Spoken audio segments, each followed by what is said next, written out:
ऋषि को 14 साल की उम्र में ही पहला प्यार हो गया था। ऋषि उस समय 8वीं क्लास में था। उम्र कम थी, लेकिन मॉडर्न ज़माने के लोग इसी उम्र में प्यार कर बैठते हैं। ऋषि का ये पहला प्यार उसकी क्लास में पढ़ने वाली लड़की नीलम के साथ था। नीलम अमीर घराने की लड़की थी। उम्र ही कोई 13-14 साल की होगी और दिखने में भला की खूबसूरत थी। नीलम के पापा का प्रॉपर्टी डीलिंग का काम था। अच्छे पैसे वाले लोग थे।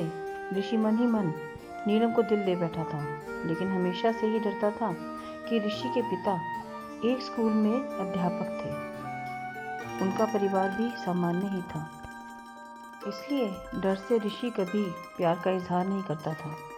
चलो, इस प्यार के बहाने ऋषि की एक गंदी आदत सुधर गई। ऋषि आए दिन स्कूल ना जाने के लिए नए बहाने बनाता था, लेकिन आजकल टाइम से तैयार होके चुपचाप स्कूल चला जाता था। माँ बाप सोचते बच्चा सुधर गया है, लेकिन बेटे का दिल तो कहीं और अटक चुका था। समय ऐसे ही बीतता गया, लेकिन ऋषि कभी भी प्यार का इजहार करने की हिम्मत नहीं हुई। बस चोरी छिपे ही नीलम को देखा करता था। हाँ, कभी कभी उन दोनों में बात भी होती थी, लेकिन पढ़ाई के टॉपिक पर ही। ऋषि दिल की बात ना कह पाया। समय गुजरा। 8वीं पास की, 9वीं पास की, अब 10वीं पास कर चुके थे, लेकिन चाहत अभी भी दिल में ही दबी थी। आज स्कूल का अंतिम दिन था।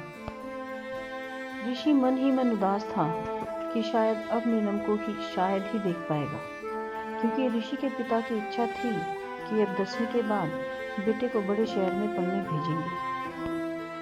स्कूल के अंतिम दिन सारे दोस्त एक दूसरे से प्यार से गले मिल रहे थे, अपनी यादें शेयर कर रहे थे। नीलम भी अपने फ्रेंड्स के साथ काफ़ी खुश थी। आज सब एंजॉय कर रहे थे। अंतिम दिन जो था, लेकिन ऋषि की आंख में आंसू थे। ऋषि ने चुपचाप क्लास में गया और नीलम के बैग से उसका स्कूल आइडेंटिटी कार्ड निकाल लिया। उस कार्ड पर नीलम की प्यारी सी फोटो थी।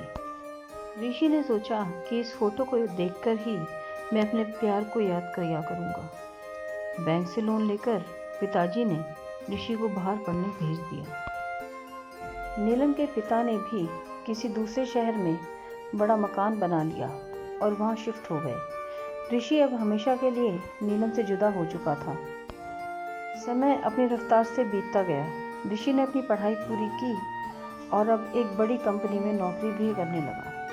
अच्छी तनख्वाह भी थी, लेकिन ज़िंदगी में एक कमी हमेशा खलती थी, और वो थी नीलम। लाख कोशिशों के बाद भी ऋषि फिर कभी नीलम से मिल नहीं पाया। घर वालों ने ऋषि की शादी एक सुंदर लड़की से कर दी और संयोग से उस लड़की का नाम भी नीलम ही था। ऋषि जब भी अपनी पत्नी को नीलम नाम से पुकारता, उसके दिल की धड़कन तेज हो उठती थी। आंखों के आगे बचपन की तस्वीरें उभर आया करती थी। पत्नी को उसने कभी इस बात का एहसास न होने दिया था, लेकिन आज भी नीलम से सच्चा प्यार करता था।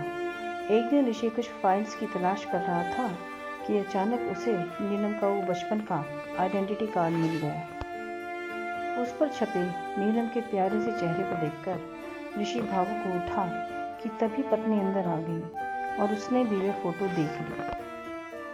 पत्नी, यह कौन है? ज़रा इसकी फ़ोटो मुझे दिखाओ। ऋषि, अरे कुछ नहीं, ये ऐसे ही बचपन में दोस्त थी। अरे यह तो मेरी ही फ़ोटो है, ये मेरे बचपन की फ़ोटो है। देखो, ये लिखा है सरस्वती कॉन्वेंट स्कूल, यहीं तो पढ़ती थी मैं। ऋषि यह सुनकर खुशी से पागल सा हो गया। क्या ये तुम्हारी फ़ोटो है? मैं इस लड़की से बचपन से बहुत प्यार करता हूँ। नीलम ने अब ऋषि को अपनी पर्सनल डायरी दिखाई, जहाँ नीलम की कई बचपन की फ़ोटो लगी थी। ऋषि की पत्नी वास्तव में वही नीलम थी जिसे वह बचपन में प्यार करता था। नीलम ने ऋषि के आंसू पोंछे और उसे प्यार से गले लगा लिया, क्योंकि वह आज से नहीं बल्कि बचपन से ही उसका चाहने वाला था। ऋषि बार बार भगवान का शुक्रिया अदा कर रहा था। दोस्तों, कैसी लगी आज की कहानी? प्लीज़ कमेंट बॉक्स में ज़रूर कमेंट कीजिएगा, और अच्छी लगी हो तो लाइक भी ज़रूर कीजिएगा। नए आए हैं तो प्लीज़ सब्सक्राइब कीजिएगा, और मिलती हूँ ऐसी ही कुछ अच्छी और रोचक कहानी के साथ अगले वीडियो में। तब तक के लिए धन्यवाद।